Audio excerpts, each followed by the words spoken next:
আসসালামু আলাইকুম। আজকে দেখেন ইলিশ মাছ দিয়ে কাঁচকলা দিয়ে টমেটো দিয়ে আলু দিয়ে কি রান্না করতেছি। এটা তাইমিয়ার একটা ফেভারিট খাবার। দেখেন আপনারা সবাই দেখেন তাইমিয়া এই যে মাথা দিছি।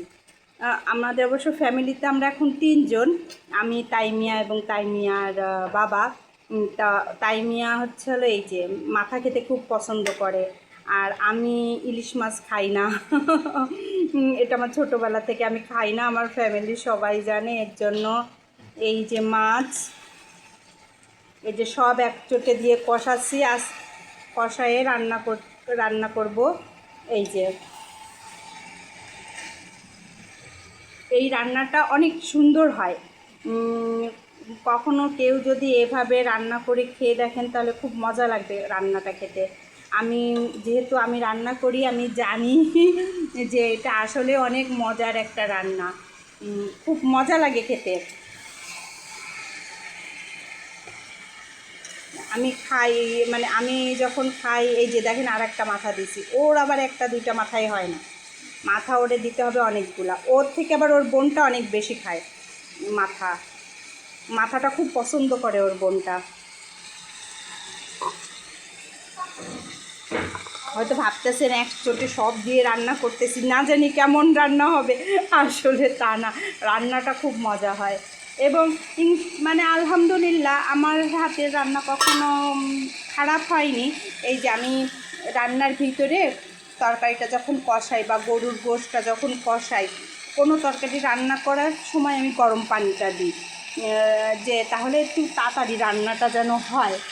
আসলে ঠান্ডা পানিতে রান্নাটা মানে গরম হবে, তারপরে রান্না হবে, এর জন্য না, এর জন্য আর কি একটু দেরি হবে। এভাবে দিলে, যেহেতু আমরা গ্যাসে রান্না করি, গ্যাসটা আমাদের অনেক দিন চালাতে হবে, এর জন্য আর কি এই গরম পানিটা দিয়ে রান্না করা। মজাই হয় রান্না অবশ্য।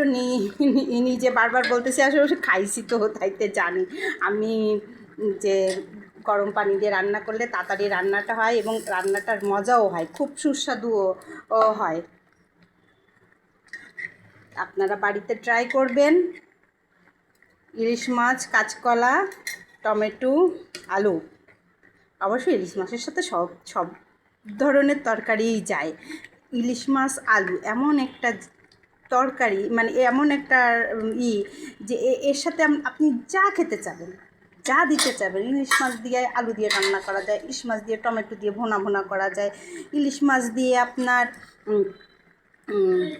কাঁচকলা, ইলিশ মাছ দিয়ে আপনার পিপলি শাক, ইলিশ মাছ দিয়ে আপনার পুঁই শাক, ইলিশ মাছ দিয়ে সরিষা, ইলিশ মাছ ভর্তা, ইলিশ মাছ, তারপরে হচ্ছে হলো ইলিশ মাছ দিয়ে অনেকেই দেখছি লাউ রান্না করে খায়, কুচু রান্না করে খায়।